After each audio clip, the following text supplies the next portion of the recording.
Today we're going to talk about Wallis versus Smith, a case decided by the New Mexico Court of Appeals in 2001. Like cases we've been discussing recently, Wallis versus Smith involves the enforceability of contract claims as well as the viability of tort claims in light of public policy. This case is an appeal from a dismissal of a complaint for failure to state a claim. And so on appeal, the court assumes the allegations of the complaint are true for the purposes of determining whether the complaint states a viable claim for relief. The plaintiff, Peter Wallis, alleges that he and defendant, Kelly Ray Smith, were a couple engaged in a sexual relationship. Wallis made it clear that he did not want to father a child, and the two talked about possible methods of contraception.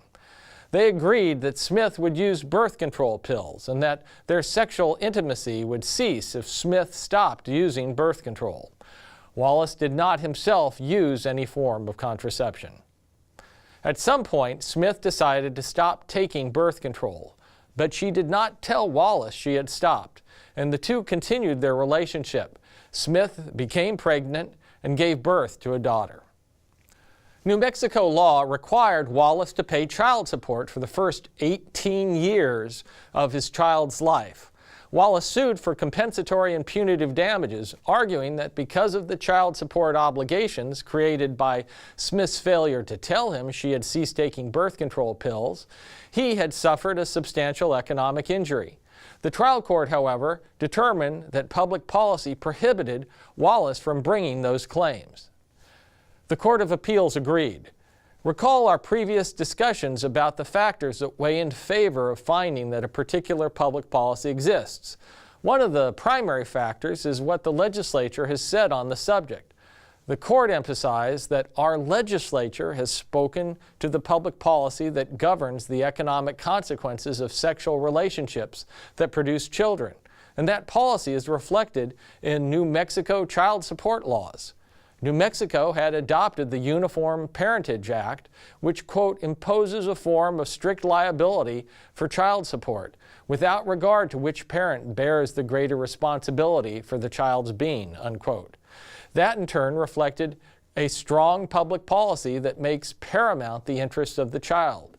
Generally, it was in the child's best interest to receive financial support from both parents. By seeking to recover for the very financial loss caused him by the statutory obligation to pay child support, Wallis was attempting to circumvent his support obligations and shift financial responsibility for their child entirely onto Smith. The Court of Appeals determined this contravened the state's public policy and noted that, to our knowledge, no jurisdiction recognizes contraceptive fraud or breach of promise to practice birth control as a ground for adjusting a natural parent's obligation to pay child support. The court denied Wallis's fraud claims, noting, quote, not all misrepresentations are actionable, unquote. Judge Ayres' concurrence delved more deeply into the misrepresentation argument, explaining, if we recognize a claim based on intentional misrepresentation, we have started down the road toward establishing standards of conduct in reproductive relationships, one of the most important and private forms of interpersonal relations.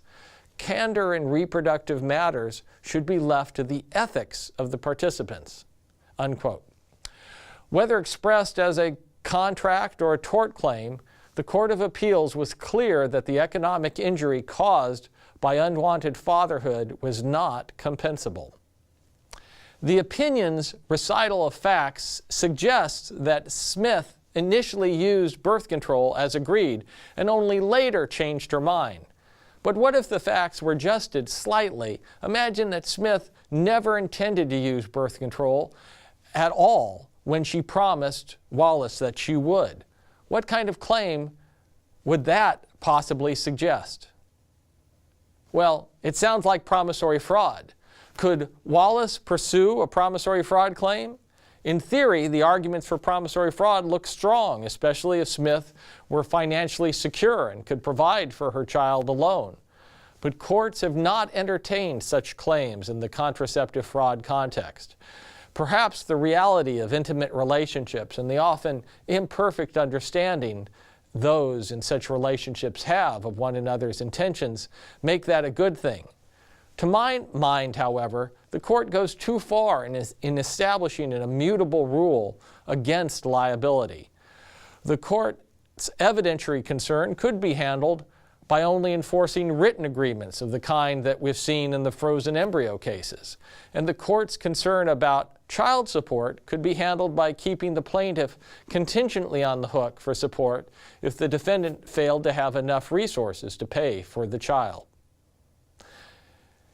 Imagine now that Wallis and Smith had the same agreement to only have sex when contraceptives were used, but that it was Wallis who would use a contraceptive.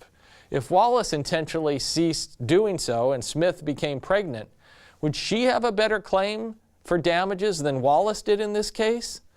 Notice that the court's opinion focuses on the fact that Wallis sought recovery purely for economic injury. Indeed, Judge Ayres expressly declined to address whether tortiously inflicted physical harm to a sex partner would be foreclosed in a similar case. The fact that pregnancy would cause Smith to cover physical trauma in addition to economic harm might make such a claim more plausible. Would a broken promise by a man to use contraceptive be more enforceable than a broken promise by a woman? Would promises not to use contraceptives be more enforceable under contract or tort? Fraudulently inducing consent to sex is a kind of assault, isn't it? Now, let's move away from the procreation promises and consider instead a very different hypothetical that raises some of the public policy concerns we've been discussing. Imagine that a bunch of professors are at a dinner together before the start of the fall semester. Professor A mentions that he's planning to sell his used car once the incoming students arrive on campus. Professor B, who has just arrived for the year, carless, as a visiting lecturer, says she herself might want to buy the car and wants to know if she can have a mechanic examine it before purchasing it. Professor A agrees, but only on the condition that Professor B not disclose anything about what the mechanic finds. Professor B agrees. After the mechanic looks at the car, Professor B calls Professor A to say she does not want the car and begins to say that the mechanic found a problem with it. Professor A, though, cuts in, says, "Don't tell me." Professor B responds, "But it's a safety problem." And Professor A repeats, "Don't tell me." Professor A then sells the car to an incoming graduate student. A does not disclose his agreement with Professor B, and Professor A does not disclose that B had said there was a safety problem with the car. Later, the graduate student suffers injuries in a car accident caused by that very safety problem. Should Professor A face any liability for the student's accident? And did Professor B breach an enforceable promise when Professor B told Professor A there was a safety problem with the car? As you probably sense, enforcing an agreement to remain silent in the face of a serious safety issue like the one described in this hypothetical would almost surely be against public policy. Though Professor B breached the agreement to remain silent, Professor B would not be liable because the agreement would be found to be against public policy. And once Professor A learned via the breach that there was a safety problem with the car, Professor A had a duty to disclose this to the student. Professor A's failure to do so would be a tort and possibly criminal. But are there potentially negative consequences to not enforcing this agreement to remain silent? If Professor A knew that the agreement with Professor B to remain silent were not enforceable, Professor A probably wouldn't have let Professor B inspect the car at all. This wouldn't give the student seeking to buy the car any new safety information. because Professor A would have remained willfully ignorant. One possible alternative would be to make Professor B liable for small damages for contractual breach if she disclosed adverse safety information, but making Professor B liable for large damages in tort if she failed to disclose safety information and a subsequent purchaser was hurt. The damages for breach would likely be much smaller because they would only represent the reduction in price of the car that would now have to be fixed. The Professor A's of the world would still allow inspection, and the Professor B's might be willing to enter this kind of agreement because of the possibility that no adverse safety information would materialize during such an inspection. Perversely, by enforcing the silent promise, the law might produce more safety information. So, what have we learned from Wallis and this agreement to remain silent hypothetical? From Wallis, we know that courts generally will not recognize contraception fraud claims based on economic injury caused by an obligation to pay child support.